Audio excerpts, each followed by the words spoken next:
जय मां सरस्वती। मैं अजय कुमार, मेरा विषय है हिंदी और मैं हिंदी विषय में भी लेकर आया हूं शब्दभेद। आइए जानते हैं शब्दभेद के बारे में। शब्दभेद को जानने के लिए सबसे पहले इसका वर्गीकरण करना बहुत जरूरी होता है। सबसे पहले देखेंगे इसका वर्गीकरण कितने प्रकार से किया जाता। तो शब्दभेद का वर्गीकरण हम 4 प्रकार से करते हैं।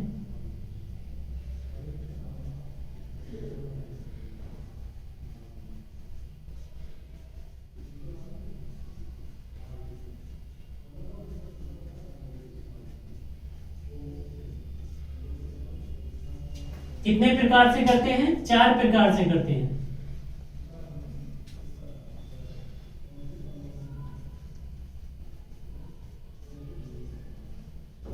नंबर 1 आता है हमारा उत्पत्ति के आधार पर।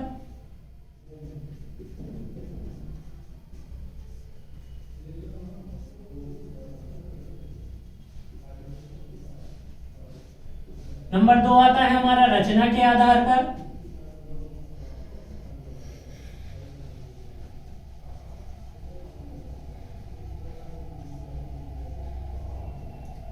और नंबर 3 आता है तुम्हारा अर्थ के आधार पर।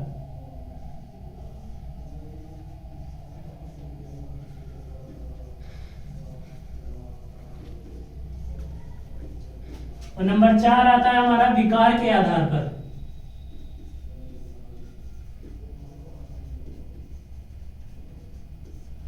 अब देखते हैं उत्पत्ति के आधार पर इसका वर्गीकरण कितने प्रकार से किया जाता। उत्पत्ति के आधार पर हम इसका वर्गीकरण 5 प्रकार से करते हैं। कितने प्रकार से करते? 5 प्रकार से। नंबर 1 आता है हमारा देशज, और नंबर 2 आता है हमारा विदेशज,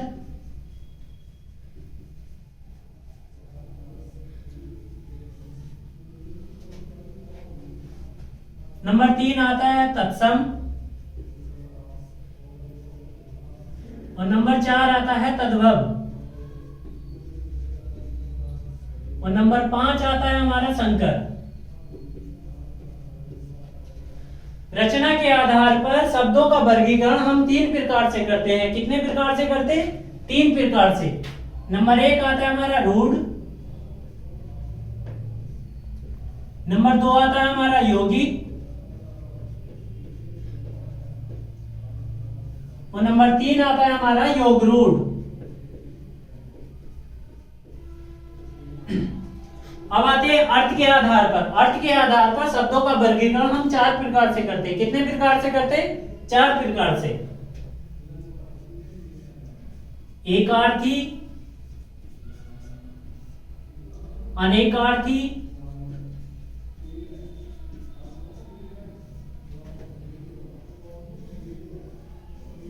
नंबर 3 पर्यायवाची, और नंबर 4 आता है तुम्हारा विपरीतार्थी।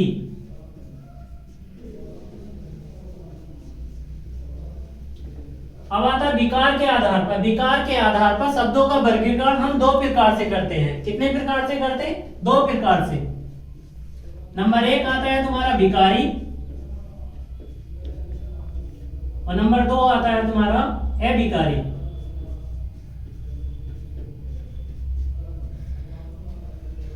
अब विकार के आधार को हम पॉइंट बना करके चलते हैं तो देखते हैं विकार के आधार पर। तो विकार के आधार पर हमने इसका वर्गीकरण करा 2 प्रकार से। नंबर 1 विकारी, और नंबर 2 अविकारी। कोई आपसे पूछने लगे कि विकारी शब्दों की संख्या कितनी होती है, तब आपको बतानी 4। कितनी होती? 4। नंबर 1 आता है तुम्हारा संज्ञा, नंबर 2 आता है तुम्हारा सर्वनाम, और नंबर 3 आता है तुम्हारा विशेषण,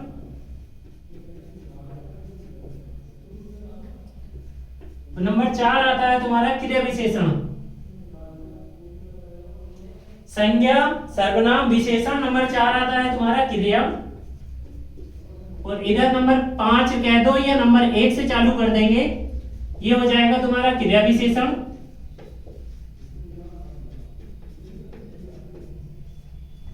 और नंबर 2 हो जाएगा संबंध बोधक,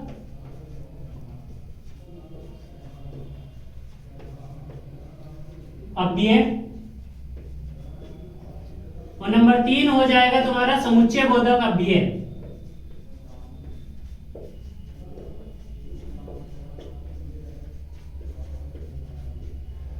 और नंबर 4 आ जाएगा तुम्हारा विस्मयादि बोधक अव्यय।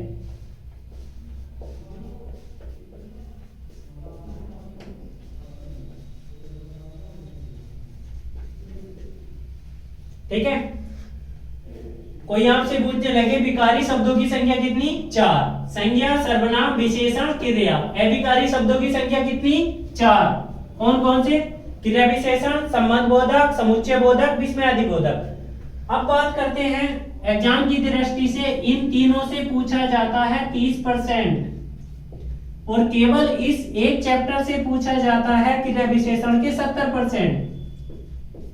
अगर इसमें से पूछा जा रहा है 30% तो इसमें से पूछा जाता है 70%। अब क्रिया विशेषण को हिंदी में कहते हैं एडवर्ब और संबंध बोधक को कहते हैं प्रीपोजिशन।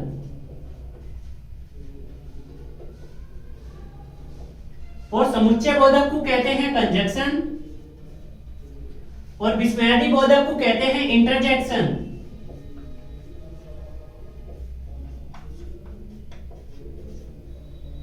फिर हम अविकारी शब्दों में से भी पॉइंट बनाते हैं क्रिया विशेषण को। किसे बनाते हैं? क्रिया विशेषण को। अब टॉपिक डालते हैं हम क्रिया विशेषण।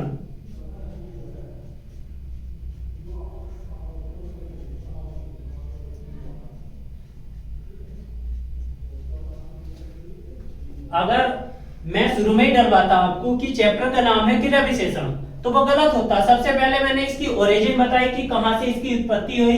पहले बताया कि शब्दों का वर्गीकरण हम 4 प्रकार से करते हैं, उत्पत्ति के आधार पर, रचना के आधार पर, अर्थ के आधार पर, विकार के आधार पर। फिर बताया मैंने विकार के आधार पर भी 2 प्रकार के होते हैं, विकारी और अविकारी। फिर मैं घूम के आया क्रिया विशेषण पे। मुझे कराने का मकसद केवल क्रिया विशेषण था। अब मैं come to the main point आया हूं क्रिया विशेषण पर। पहली बात तो ये सारे अंग होते हैं अविकारी के, तो क्रिया विशेषण भी क्या कहलाएगा? अविकारी या फिर अव्यय शब्द। अब इसकी परिभाषा को परिभाषित करेंगे।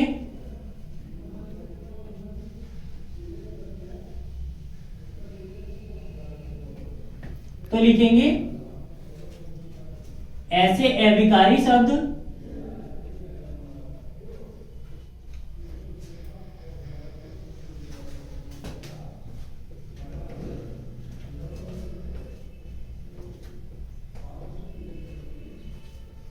जिनसे क्रिया,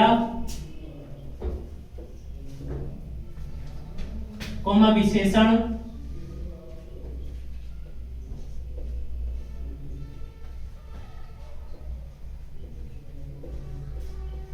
अथवा क्रिया विशेषण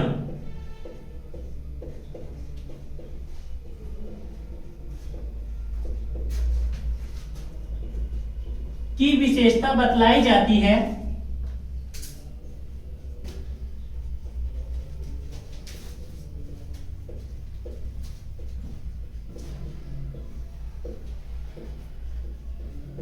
की विशेषता बतलाई जाए उसे क्रिया विशेषण शब्द कहते हैं। अब मैं इसी परिभाषा को इसी के शब्दों से परिभाषित करना चाहूंगा उदाहरण के तौर पर। पहली बात तो देखेंगे कि ऐसे अविकारी शब्द, कैसे शब्द? अविकारी शब्द। अविकारी का दूसरा नाम रहता है अव्यय। ऐसे अविकारी शब्द जिनसे क्रिया या फिर विशेषण या फिर क्रिया विशेषण की विशेषता बताई जाए। खुद क्रिया विशेषण की विशेषता, क्रिया विशेषण जो होता है खुद क्रिया विशेषण की विशेषता ही बताता है। जो क्रिया या विशेषण या फिर क्रिया विशेषण की विशेषता बताए उसे कहते हैं क्रिया विशेषण। अब देखते हैं उदाहरण इसके।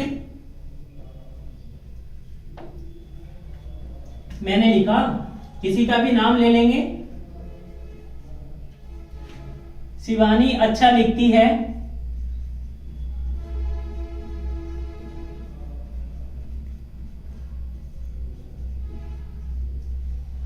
शिवानी अच्छा लिखती है। तो लिखना इसमें क्या है? क्रिया। और लिखने की विशेषता किसने बताई? अच्छे ने।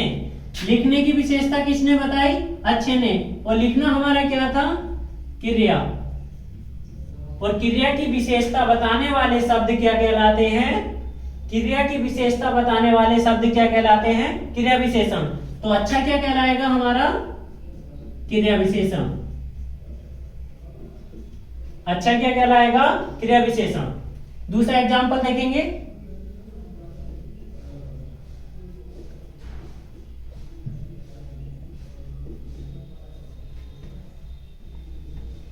शिवानी एक अच्छी लड़की है। शिवानी एक अच्छी लड़की है। तो इसमें एक शब्द आया लड़की, इसमें एक शब्द आया लड़की, और लड़की की विशेषता बताई अच्छी ने। लड़की की विशेषता बताई अच्छी ने। पहली बात तो हम लड़की को ही बताएंगे। लड़की शब्द क्या है? एक संज्ञा है। लड़की क्या है? संज्ञा है। और मैं बता रहा हूं आपको, आपको ही पता होगा, जो शब्द संज्ञा या सर्वनाम की विशेषता बताते हैं, जो शब्द संज्ञा अथवा सर्वनाम की विशेषता बताते हैं, तो वे शब्द विशेषण कहलाते हैं। क्या कहलाते हैं? विशेषण कहलाते हैं। तो इस संज्ञा शब्द की विशेषता बताई अच्छी ने, तो इस अच्छी को क्या कहेंगे? विशेषण। क्या कहेंगे? विशेषण। नेक्स्ट एग्जांपल देखते हैं। मैंने लिखा वह एक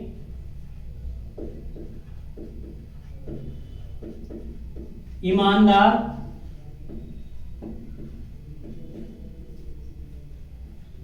लड़की है। या फिर ऐसे कर लो, वह एक बहुत ईमानदार लड़की है। वह एक बहुत ईमानदार लड़की है।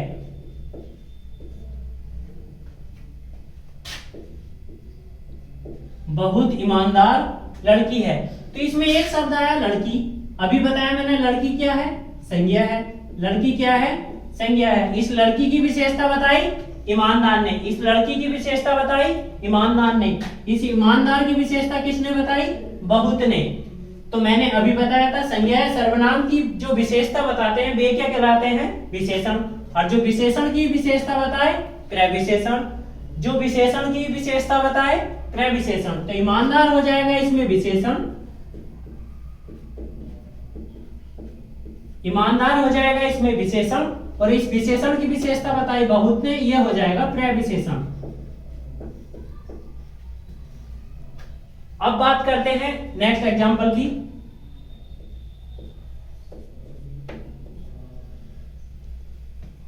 मैंने लिखा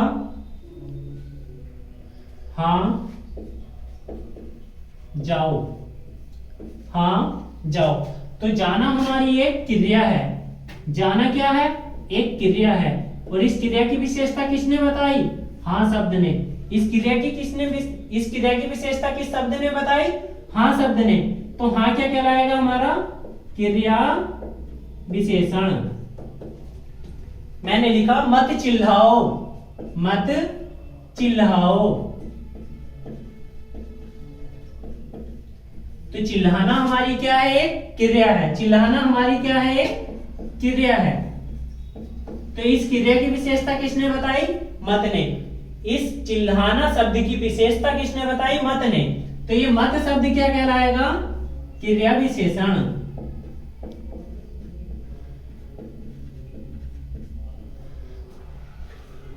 हो गया क्लियर? मैंने इस परिभाषा को परिभाषित करा उदाहरण के माध्यम से। अब देखते हैं क्रिया विशेषण के भेद।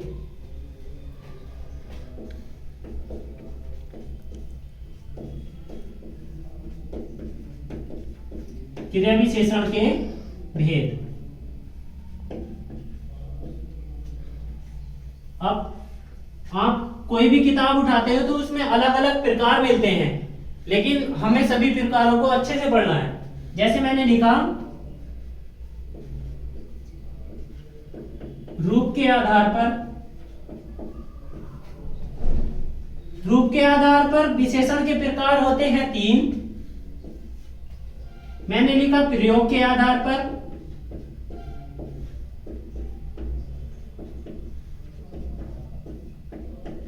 प्रयोग के आधार पर विशेषण के प्रकार होते हैं 3। अब आता है नंबर 3, अर्थ के आधार पर। अर्थ के आधार पर, अर्थ के आधार पर क्रिया विशेषण के 4 भेद होते हैं। कितने भेद होते हैं? 4। अब पॉइंट ऑफ एग्जाम व्यू की दृष्टि से बात करें हम, इन दोनों में से 1% पूछा जाता है एग्जाम में और 99% पूछा जाता है तुम्हारे अर्थ के आधार पर। तो मैं केवल इसे पढ़ाऊंगा अर्थ के आधार पर। इससे केवल इतना प्रश्न बनता कि रूप के आधार पर क्रिया विशेषण के कितने भेद होते हैं? 3। और प्रयोग के आधार पर क्रिया विशेषण के कितने भेद होते हैं? 3। और अर्थ के आधार पर क्रिया विशेषण के कितने भेद होते हैं? 4। तो अब देखते हैं अर्थ के आधार पर। अब हेडिंग बना देंगे अर्थ के आधार पर। अर्थ के आधार पर, अर्थ के आधार पर कौन कौन से होते हैं? नंबर 1 आता है, इधर ही देख लेंगे,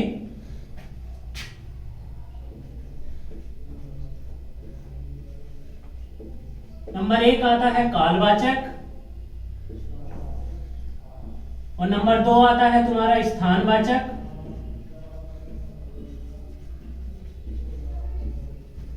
और नंबर 3 आता है तुम्हारा परिमाणवाचक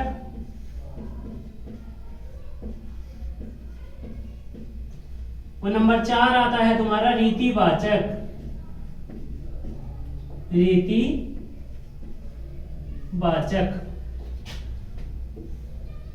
परिभाषा देखेंगे इनकी सबकी। नंबर 1 आता है कालवाचक, नंबर 2 आता है स्थानवाचक और नंबर 3 आता है परिमाणवाचक और नंबर 4 आता है तुम्हारा रीतिवाचक। अब कालवाचक की पहचान देखेंगे परिभाषा के माध्यम से। ऐसे अविकारी शब्द, ऐसे अविकारी शब्द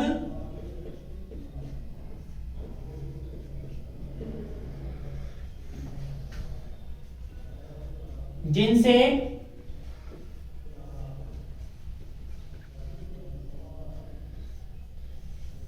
समय का बोध होता हो, ऐसे अविकारी शब्द जिनसे समय का बोध होता हो,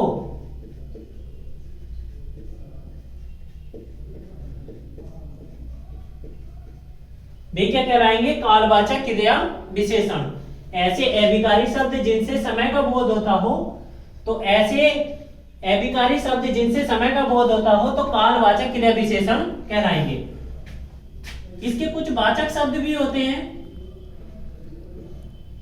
जैसे आज, कल, परसों,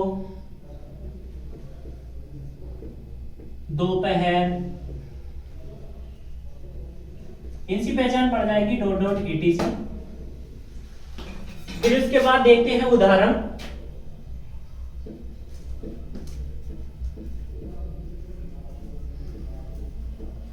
उदाहरण में मैंने लिखा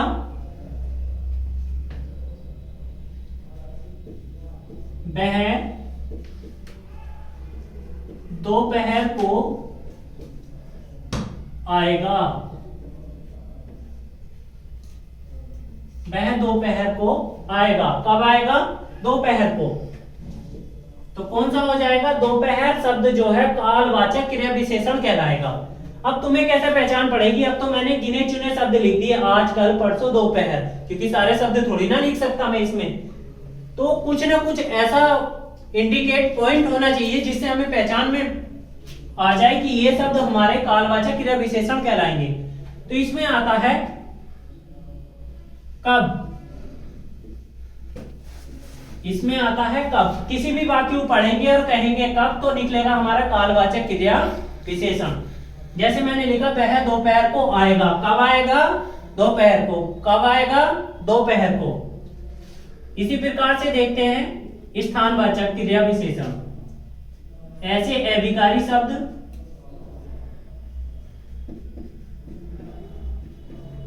ऐसे अविकारी शब्द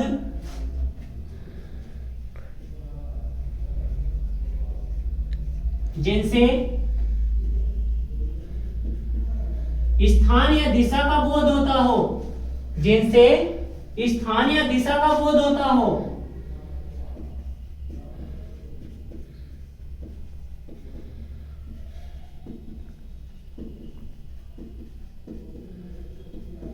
ऐसे विकारी शब्द जिनसे स्थान या दिशा का बोध होता हो स्थान वाचक क्रिया विशेषण कहलाते हैं। स्थान या दिशा का बोध होता हो। इसके भी कुछ वाचक शब्द हैं, देख लेंगे।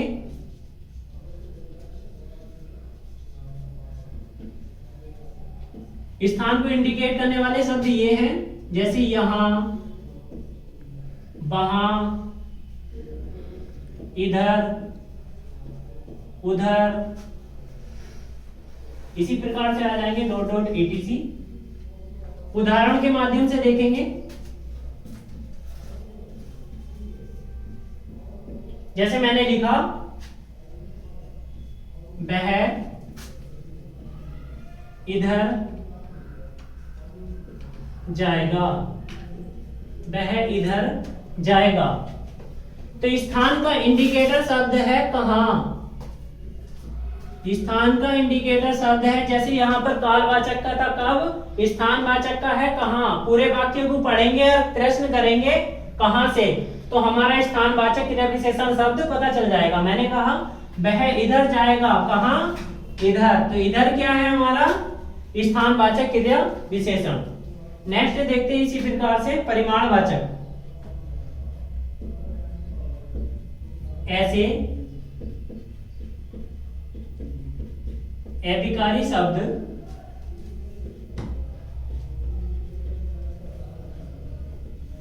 जिनसे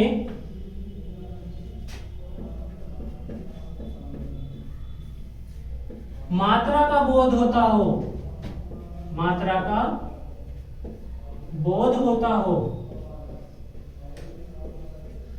तो वे क्या कहलाएंगे, परिमाण वाचक क्रिया विशेषण।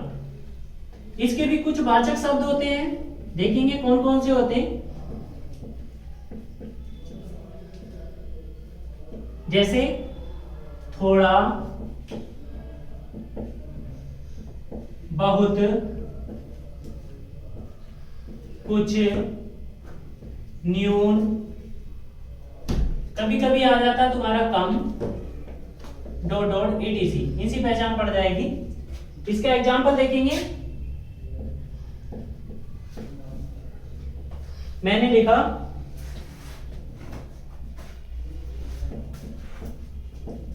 रीमा अधिक खाती है, रीमा अधिक खाती है। जैसा इसका इंडिकेट शब्द था कालवाचक का कब, स्थानवाचक का था कहां, तो ऐसी परिमाणवाचक शब्द का भी होगा। तो इसका देखेंगे कितना, इसका शब्द है कितना। रीमा अधिक खाती है, कितना खाती है, अधिक खाती है। रीमा कितना खाती है, अधिक खाती है। तो इसमें अधिक शब्द जो क्या है, परिमाणवाचक क्रिया विशेषण। फिर उसके बाद देखेंगे रीतिवाचक। ऐसे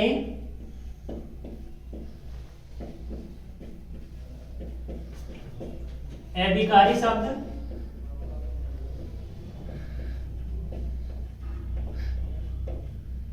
जिनसे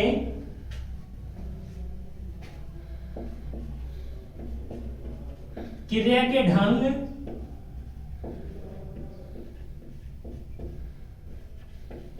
या तरीके का पता चले, क्रिया के ढंग या तरीके का पता चले।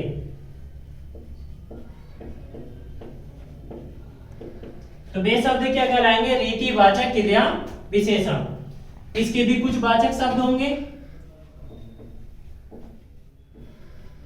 इसके वाचक शब्द देखेंगे, जैसे मैंने लिखा सफलतापूर्वक,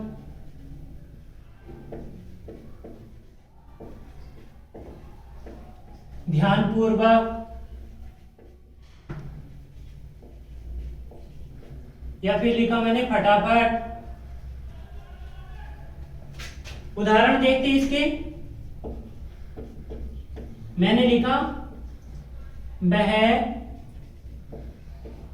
फटाफट चला गया।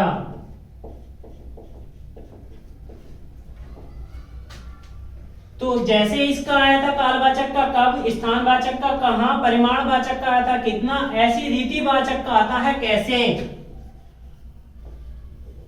वाक्य को पढ़ेंगे उसके बाद प्रश्न करेंगे कैसे से। मैंने कहा वह फटाफट चला गया, कैसे चला गया, फटाफट। तो इसके बाद जो अर्थ निकलेगा वो क्या कहलाएगा तुम्हारा, रीतिवाचक क्रिया विशेषण। एक बार फिर शुरू से देखेंगे। आज का हमारा टॉपिक था शब्द भेद। टॉपिक तो हमारा क्रिया विशेषण था, लेकिन मुझे आना था इसकी उत्पत्ति पर, कहां से निकल के आया क्रिया विशेषण। तो शब्द भेद जानने के लिए उनका वर्गीकरण करना बहुत जरूरी होता। तो मैंने वर्गीकरण करा 4 प्रकार से। शब्दों का वर्गीकरण हम कितने प्रकार से करते हैं, 4 प्रकार से। नंबर 1 उत्पत्ति के आधार पर, नंबर 2 रचना के आधार पर, नंबर 3 अर्थ के आधार पर, नंबर 4 विकार के आधार पर।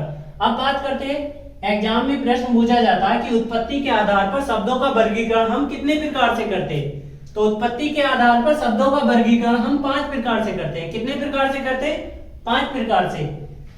देशज, विदेशज, तत्सम, तद्भव और संकर। रचना के आधार पर हम शब्दों का वर्गीकरण कितने प्रकार से करते हैं, 3 प्रकार से। नंबर 1 रूढ़, यौगिक, योग रूढ़। अर्थ के आधार पर हम शब्दों का वर्गीकरण कितने प्रकार से करते हैं, 4 प्रकार से। एकार्थी, अनेकार्थी, पर्यायवाची, विलोम शब्द कह दो या फिर विपरीतार्थी। अब देखते हैं विकार के आधार पर। विकार के आधार पर शब्दों का वर्गीकरण हम 2 प्रकार से करते हैं। नंबर 1 विकारी, नंबर 2 अविकारी। अब विकार के आधार पर देखना, हमें विकार के आधार पर वर्गीकरण करते हैं 2 प्रकार से, विकारी और अविकारी। विकारी शब्द होते हैं 4, संज्ञा, सर्वनाम, विशेषण और क्रिया। ऐसी अविकारी शब्द भी हमारे होते हैं 4। नंबर 1 क्रिया विशेषण, नंबर 2 संबंध बोधक अव्यय, नंबर 3 आता समुच्चय बोधक अव्यय और नंबर 4 आता है हमारा विस्मयादि बोधक अव्यय। अब बात करते हैं, अंग्रेजी भाषा में क्रिया विशेषण को एडवर्ब कहते हैं। क्या कहते हैं, एडवर्ब। और संबंध बोधक को कहते हैं प्रीपोजिशन, और समुच्चय बोधक को कहते हैं कंजक्शन, और विस्मयादि बोधक को कहते हैं इंटरजेक्शन। और एग्जाम की दृष्टि से बात करें, अगर अविकारी शब्द में से कोई प्रश्न आ रहा है तो 30% प्रश्न आते हैं इसमें से, और 70% मटेरियल बनता है तुम्हारा क्रिया विशेषण सिंगल चैप्टर में से। तो मैंने टॉपिक बनाया क्रिया विशेषण। क्रिया विशेषण की परिभाषा लिखी, ऐसे अविकारी शब्द जिनसे विशेषण या क्रिया या फिर क्रिया विशेषण की विशेषता बतलाई जाए उन्हें क्या कहलाएंगे, क्रिया विशेषण शब्द कहलाएंगे। अब क्रिया विशेषण के भेद के बारे में बात करते हैं। रूप के आधार पर 3 प्रकार के, प्रयोग के आधार पर 3 प्रकार के, और अर्थ के आधार पर 4 प्रकार के। कालवाचक, स्थानवाचक, परिमाणवाचक और रीतिवाचक। कालवाचक का इंडिकेट शब्द है कब, वाक्य पढ़ेंगे और कहेंगे कब। वह दोपहर को आएगा, कब आएगा, दोपहर को। तो दोपहर क्या हमारा कालवाचक क्रिया विशेषण। स्थानवाचक में इंडिकेट शब्द है कहां, वाक्य को पढ़ेंगे और कहेंगे कहां। वह इधर जाएगा, कहां जाएगा, इधर जाएगा। तो पता चल जाएगा इधर शब्द क्या है, स्थानवाचक क्रिया विशेषण। फिर उसके बाद देखते हैं परिमाणवाचक। परिमाणवाचक में देखते हैं ऐसे अविकारी शब्द जिनसे मात्रा का बोध होता है। तो वाक्य को पढ़ेंगे और कहेंगे कितना। मैंने लिखा रीमा अधिक खाती है, रीमा अधिक खाती है। कितना खाती है, अधिक खाती है। तो आपसे पूछा जाएगा कि अधिक शब्द में कौन सा क्रिया विशेषण है, कालवाचक, स्थानवाचक, परिमाणवाचक या फिर रीतिवाचक। तो अधिक शब्द क्या हो जाएगा तुम्हारा, परिमाणवाचक क्रिया विशेषण। नेक्स्ट और लास्ट है कि रीतिवाचक। रीतिवाचक में देखेंगे एक इंडिकेट शब्द आया हमारा कैसे, वाक्य को पढ़ेंगे और कहेंगे कैसे। वह फटाफट चला गया, वह फटाफट चला गया। कैसे चला गया, फटाफट चला गया। तो फटाफट क्या आता हमारा, रीतिवाचक क्रिया विशेषण। ठीक है, धन्यवाद।